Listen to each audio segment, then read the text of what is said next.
Bueno, Chicos, buenas dale. tardes. Buenas tardes a todos.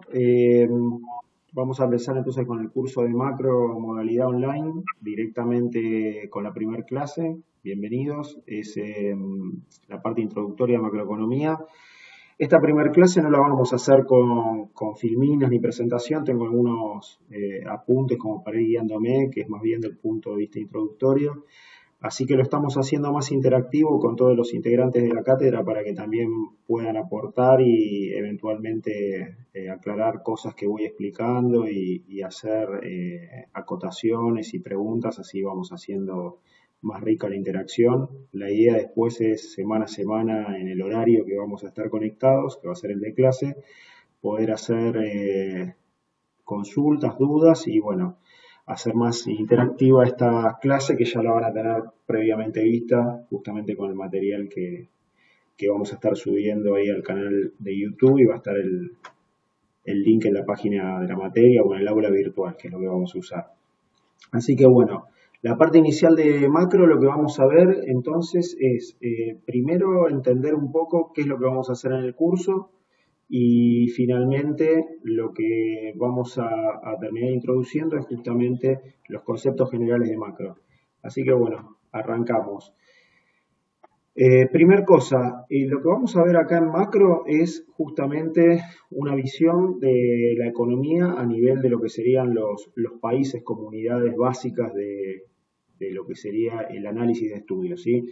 Entonces, la economía en sí es una ciencia social, no es una ciencia, digamos, fáctica desde el punto de vista de lo que sería el análisis de los datos y de la evidencia, desde el punto de vista de ciencias más abstractas o más exactas, como puede llegar a ser la física o la química, donde tiene modelos más de tipo determinísticos. Acá hay muchos modelos que se basan en la matemática, pero estos modelos no dejan de ser una descripción de una realidad mucho más compleja. Esa realidad es del tipo social y entonces estos modelos matemáticos tienen, como a diferencia de estos otros campos de la ciencia que son mucho más exactos, un grado de error importante, con lo cual la ciencia económica se va reconfigurando continuamente y a través del tiempo va generando nuevos conocimientos que justamente quedan englobando a los conocimientos anteriores o eventualmente los corrigen. Entonces, lo primero que es importante que veamos es que la economía en ciencia es una ciencia social.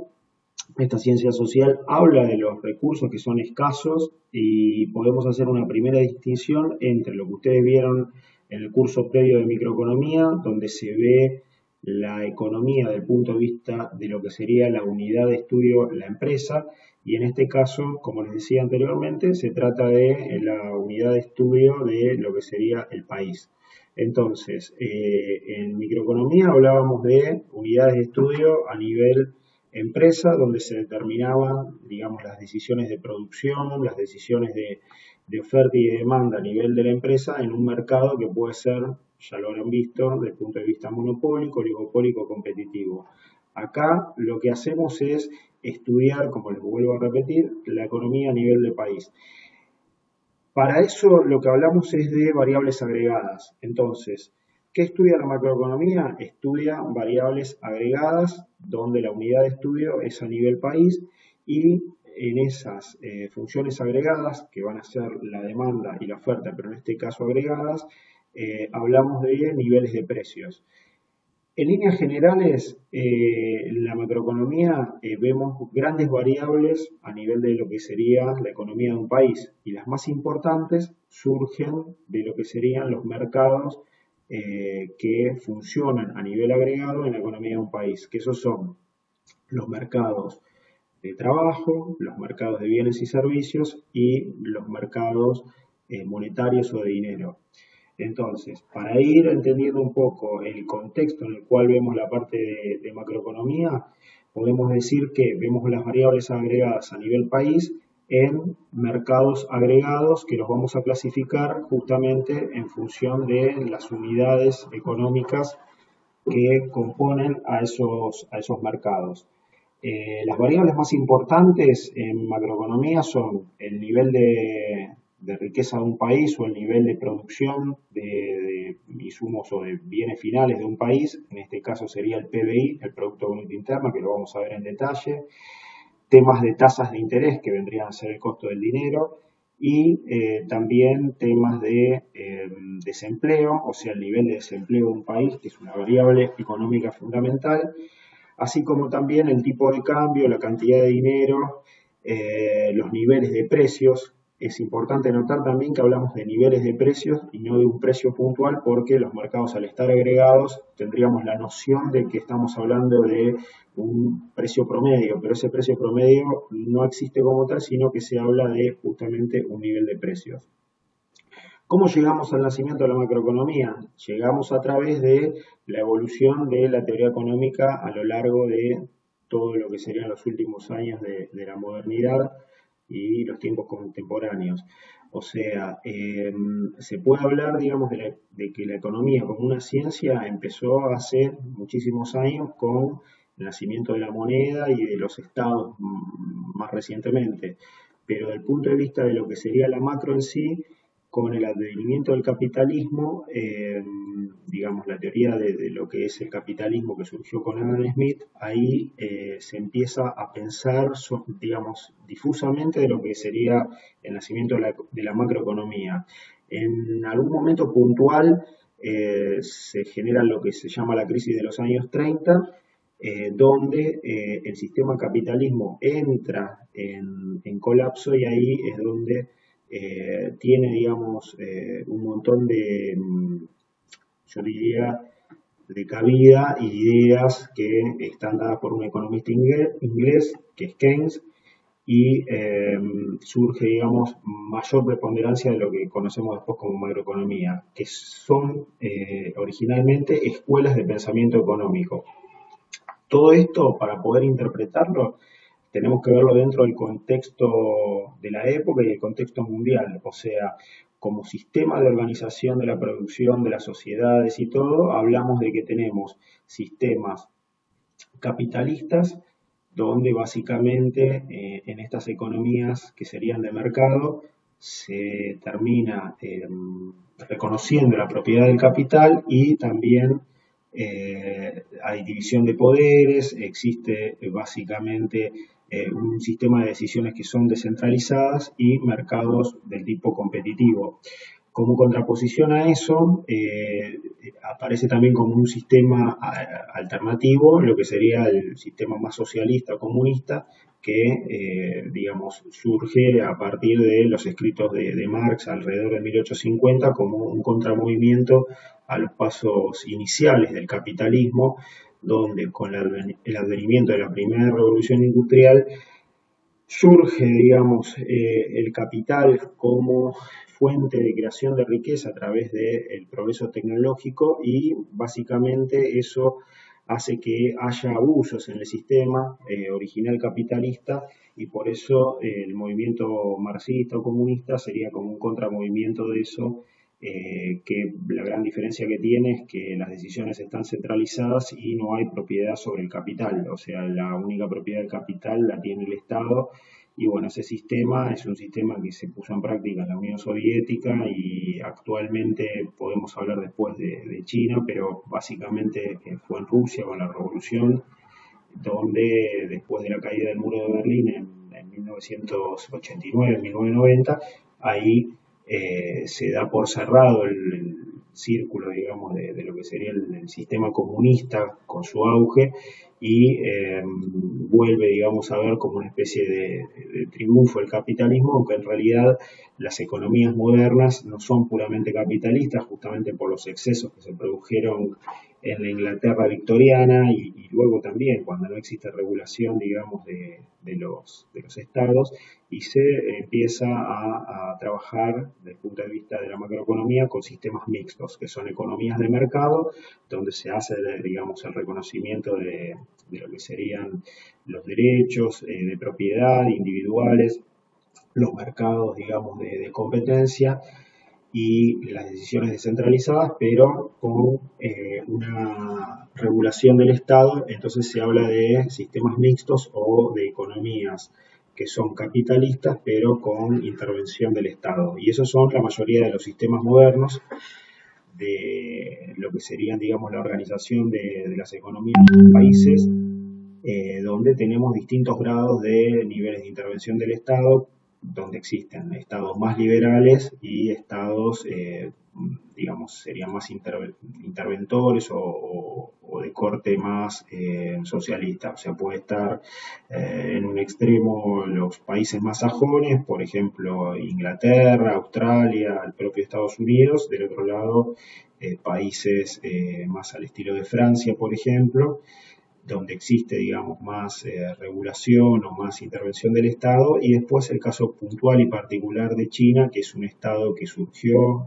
con el comunismo, pero hoy en día está integrado el capitalismo en lo económico y un sistema totalitario de partido único que es comunista desde el punto de vista político. Entonces ahí tenemos, digamos, un sistema alternativo hoy que es el chino, que existe una economía de mercado, pero con una centralización del punto de vista político y un totalitarismo y autoritarismo que se sustenta en un único partido. Así que eso sería como un caso aparte.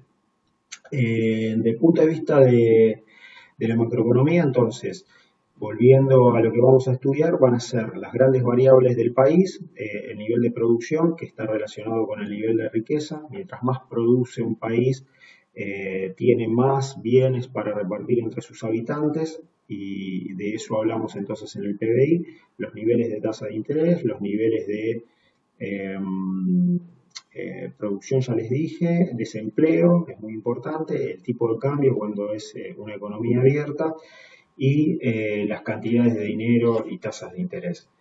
Eh, ¿Cómo vamos a organizar el curso? Vamos a ver una primera parte, lo que son, digamos, las economías desde el punto de vista de su intercambio con el resto del mundo. Entonces, directamente vamos a hablar de economías cerradas, donde no hay intercambio a priori con el resto del mundo. Esos intercambios con la globalización se hacen cada vez más frecuentes, por lo cual este modelo de economía cerrada es una primera aproximación.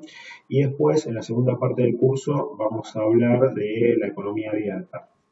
Dentro de lo que es economía cerrada, para hacer un breve raconto, vamos a comenzar viendo lo que sería la determinación del producto de un país con las distintas unidades, digamos, de producción, que serían básicamente los sectores de la economía que, a modo, digamos, de introducción o de conocimiento, digamos, de la macroeconomía, son las familias, las empresas, y después vamos a ver al gobierno como otro sector, al sector financiero y al sector externo. Todo eso lo vamos a ir viendo a lo largo de las próximas clases, y de qué manera se interrelacionan esos sectores para poder, a través de las cuentas nacionales, conocer el nivel de producción de un país. Luego sí, vamos a empezar a estudiar cada uno de los sectores que mencioné recién dentro del contexto de diferentes mercados. Entonces vamos a ver en primera instancia el mercado de bienes y servicios, después el mercado de dinero, después el mercado de trabajo, y todo eso se va a juntar en un modelo que va a ser un modelo que, a diferencia de los modelos estáticos que ven en un momento determinado la situación de las variables, vamos a incorporar el factor tiempo y verlo en un modelo que se llama de equilibrio dinámico. Entonces, una primera aclaración importante es que los modelos, como les decía, pueden ser estáticos o dinámicos. Y dentro de los modelos dinámicos, que es lo que les decía del modelo de equilibrio dinámico, vamos a ver los tipos de equilibrio que, justamente como dependen del tiempo, pueden tener distintas características. O sea, pueden existir equilibrios estables, inestables o indiferentes, que es un poco la idea de poder ver. Yo ahora me voy a poner a hacerlo acá gráficamente: un equilibrio indiferente, un equilibrio estable y un equilibrio, perdón, acá, inestable. Entonces, algo muy simple. Este sería un equilibrio indiferente. Este uno estable y este uno inestable. ¿Ven? Entonces, acá cualquier perturbación de un modelo de equilibrio hace que la variable se vaya para cualquier lado. O sea, la bolita se puede ir para cualquier lado. En el estable queda en un punto estable y en un inestable de vuelta se cae y se sale del equilibrio con una pequeña perturbación. Esto es lo que vamos a ver con el modelo de equilibrio dinámico y una vez que veamos eso, vamos a introducir los conceptos de demanda y de oferta agregada y finalmente en la segunda parte, como les decía, abrimos la economía y ahí empiezan a jugar las variables de la balanza comercial, de la balanza de pagos y también de los conceptos de eh, paridad de tasas de interés, tipo de cambio y variables más de una economía abierta. Otros conceptos que son importantes que veamos, que les voy a mencionar rápidamente, son el tema de las ofertas y demandas, que ya les dije que eran agregadas en este caso, o sea, agregadas significan que juntan muchas unidades productivas, puede ser muchas empresas, por ejemplo, el mercado de empresas, y entonces los conceptos de oferta y de demanda, donde siempre tenemos precios y cantidades, son los mismos que vieron en microeconomía, donde existe eventualmente un punto de equilibrio, a veces puede ser que sea conocido o a veces como en el mercado de trabajo que no sean perfectamente determinados. Esto lo vamos a ir viendo a lo largo del curso, simplemente la idea es que sepan que también trabajamos con ofertas y demandas y todas las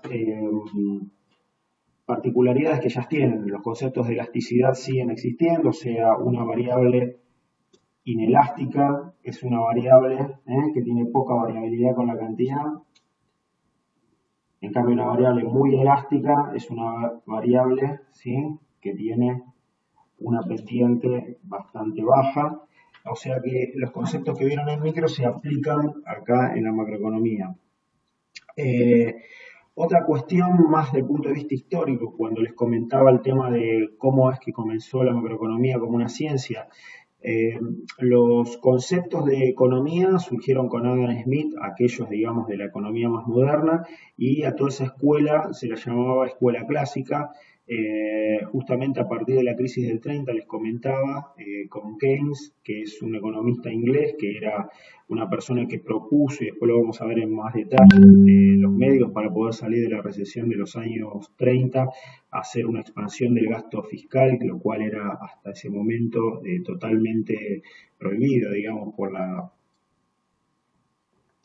ciencia, digamos, de escuela clásica. Se genera lo que se llama el keynesianismo, y después existen otras escuelas también económicas que surgieron después, como el monetarismo y como contramovimientos también los neoclásicos y neokeynesianos. También existe la escuela austríaca, hay una serie de escuelas de pensamiento y lo importante es que entiendan que los conceptos de todas las escuelas estas, en líneas generales, no están contrapuestos. Sí, en algunos temas puntuales, como por ejemplo el desempleo, existen conclusiones que pueden ser contradictorias entre una escuela y otra y por eso, como se trata de vuelta de una ciencia social y los datos, si bien son absolutamente contrastables con la realidad, existen distintas interpretaciones y distintas explicaciones a veces de lo que existe, con lo cual los modelos, si bien pueden tener cierto poder de predicción, llevan a recomendaciones o a conclusiones opuestas entre las distintas escuelas, fundamentalmente en esto que yo les hablaba del tema del desempleo. Sin embargo, las escuelas económicas tienen un amplio consenso en un montón de situaciones y entonces ya hay ciertas cuestiones que están totalmente fuera de cualquier tipo de discusión, como por ejemplo los temas de inflación o los temas de emisión monetaria, cuestiones por el estilo. ¿Alguna duda, pregunta? ¿Cómo venimos hasta acá? Les pregunto. Sí, Pablo, una pregunta. Quería aclarar un poquito el tema de mercado agregado. ¿Qué sería, por ejemplo, el mercado de bienes y productos agregados? Bueno, eso, digamos, lo vamos a ver en más detalle cuando veamos el circuito macroeconómico, pero está bien la pregunta y para aclarar un poco la idea de pensar en los mercados agregados tenemos que pensar primero en las unidades de estudio que nosotros tomamos para los distintos sectores de la economía. Entonces, si tomamos al sector, por ejemplo, de las empresas, todo lo que las empresas producen y a su vez demandan sería un mercado agregado de bienes y servicios que se va a relacionar con las familias, las cuales también consumen, ¿sí?, y demandan de las empresas determinados servicios. Entonces, para poder entender esto en más detalle, tenemos que pensar un poco en los factores de producción, que son, digamos, el capital, el trabajo, la tierra y las empresas, donde vemos que cada una de las unidades de producción generan recursos y son remuneradas. Entonces, para poder entenderlo desde el punto de vista muy simple y para no meterme en el circuito macroeconómico, los mercados agregados, ya les dije, en el caso de bienes y servicios, serían todas las producciones de bienes finales que se producen en una economía y el nivel de precios que surge de ella es justamente de agregar todas las ofertas y demandas de bienes y servicios a nivel de la economía de un determinado país. Perfecto, o sea que sería como en micro, que tengo una industria, como en micro definimos una cantidad o un precio de tal empresa, eso lo voy haciendo con todas las empresas del país, ahí defino todas las cantidades y todos los precios de todas las empresas, las sumo todas y me quedaría como una cantidad y un precio como global, general, ¿no? A nivel conceptual sería agregar todas las empresas, como bien dijiste, del punto de vista de la contabilidad nacional, vamos a ver también cuentas nacionales y vamos a ver justamente cómo se determina ese nivel de producción y ese nivel de precios, que como una primera aproximación podemos hablar de que sería como una especie de promedio, aunque en realidad siempre recuerden es un nivel general de precios de la economía. Excelente, gracias. Buenísimo. Hasta acá, chicos, se va entendiendo. Díganme el resto, si tienen cuestiones.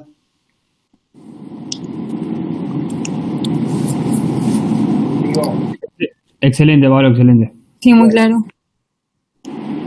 ok.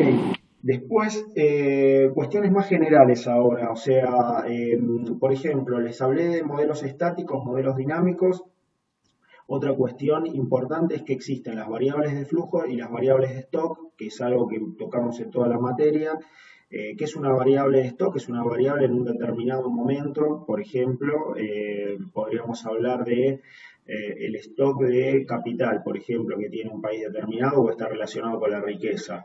En cambio, una variable de flujo es una variable en un lapso de tiempo determinado, en la cual, por ejemplo, podemos hablar del nivel de ingresos de unas personas o del país como un todo. Entonces estamos hablando de ahí un determinado flujo de dinero en un determinado tiempo, como por ejemplo podemos hablar de el PBI. Entonces ahí tenemos una distinción entre variables de flujo y variables de stock. Vamos a trabajar con las dos variables. Les comenté también lo de los modelos que pueden ser estáticos o dinámicos.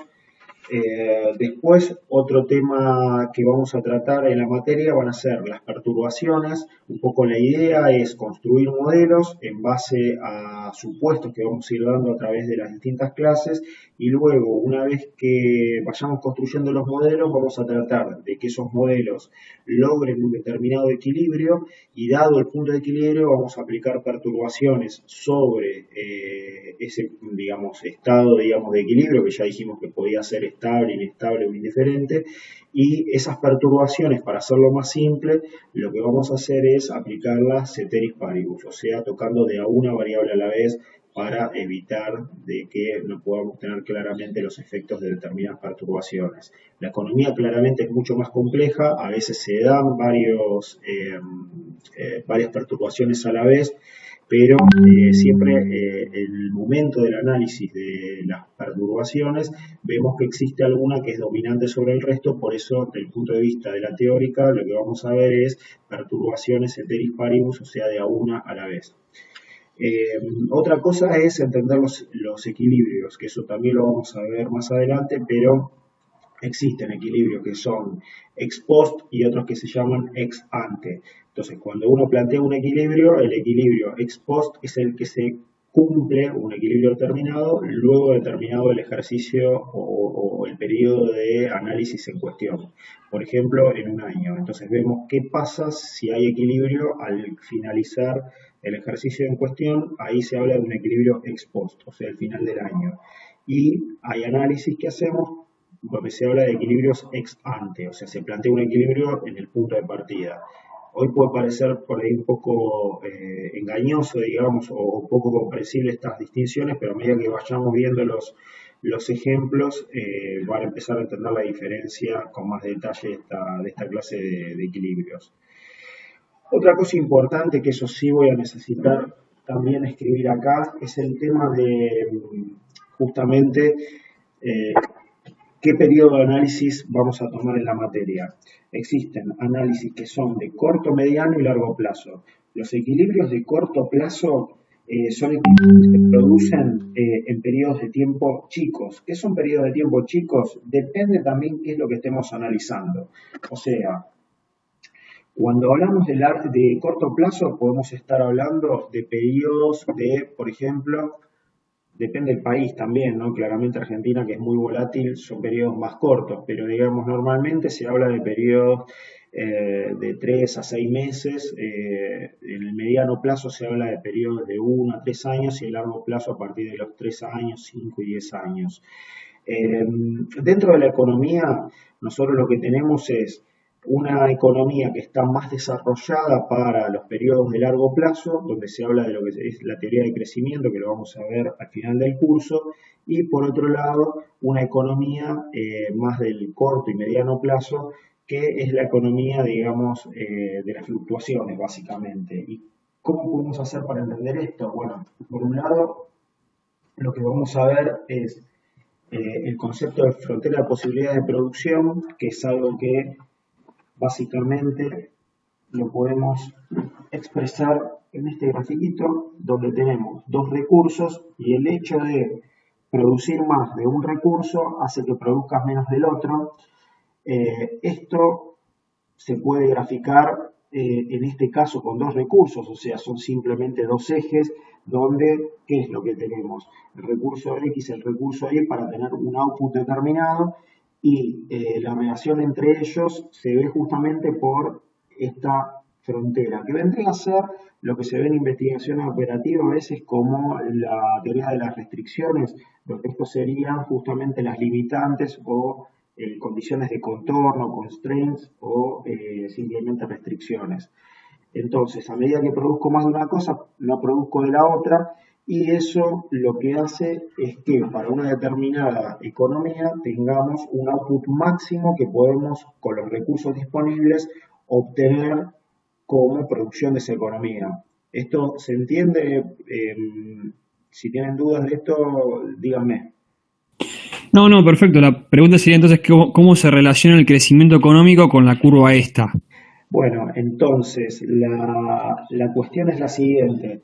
En esta curva nosotros tenemos la máxima producción disponible en un momento determinado y el crecimiento económico justamente redundaría en aumentar la frontera de posibilidades de producción. A medida que a través de la inversión que surge del ahorro empezamos a invertir, podemos obtener mayores fronteras de posibilidades de producción, las cuales te permiten tener un mayor output, o sea, tener mayores producciones, y eso en el largo plazo sería obtener un producto mayor. Si ustedes miran el producto en una economía tiene una línea tendencial de crecimiento tendencial y luego, si esto lo desagregamos, digamos, a nivel de lo que sería un eje horizontal, vamos a tener lo que se llama un ciclo económico, donde hay auges cuando están por encima de la línea tendencial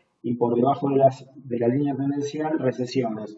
Entonces, esto que está acá es lo que le vamos a llamar ciclo económico y el crecimiento a largo plazo del país es lo que justamente resulta del aumento de la frontera de posibilidad de producción y eso es lo que vemos en teoría de crecimiento. Entonces, este crecimiento y esta línea tendencial de largo plazo la vamos a ir viendo en la parte de crecimiento económico. Y en toda la primera parte de la materia lo que vamos a ver es el corto y mediano plazo, que vendría a ser lo que se llama el ciclo económico. En el ciclo económico entonces tenemos auges y recesiones, pero siempre alrededor de una línea tendencial de largo plazo. Si esto lo pasamos a un eje horizontal, vamos a ver que a veces estamos por encima o por debajo del output máximo de la economía, y eso justamente es lo que determina que estemos en recesión o en auge. Si estamos por debajo de la utilización de la máxima capacidad de la economía, estamos en una recesión, y si estamos por encima es que los recursos que tenemos disponibles están utilizados al máximo. Eso lo vamos a ver en más detalle también cuando hablemos digamos, del circuito macroeconómico, y en aquel caso estamos en una economía en auge. Entonces, la idea es que podamos ver cómo fluctúa la economía alrededor de estos ciclos, y cómo podemos lograr que la economía se aproxime más al nivel de equilibrio, o sea, al producto potencial, y a partir de ahí cómo generar crecimiento en el largo plazo. Pablo, en el gráfico que hiciste recién de crecimiento de la recta con el auge y la recesión, ¿cuáles son los ejes que tenemos?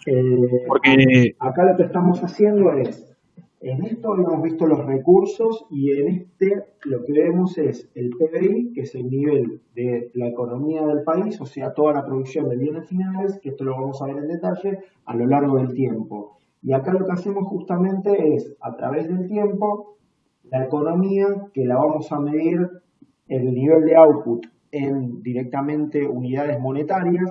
Entonces, el PBI se mide directamente en pesos, que pueden ser nominales o constantes, eso lo vamos a ver más adelante, pero una medida homogénea es medirlo directamente en valores monetarios, ¿sí? Así que está bien la aclaración, gracias.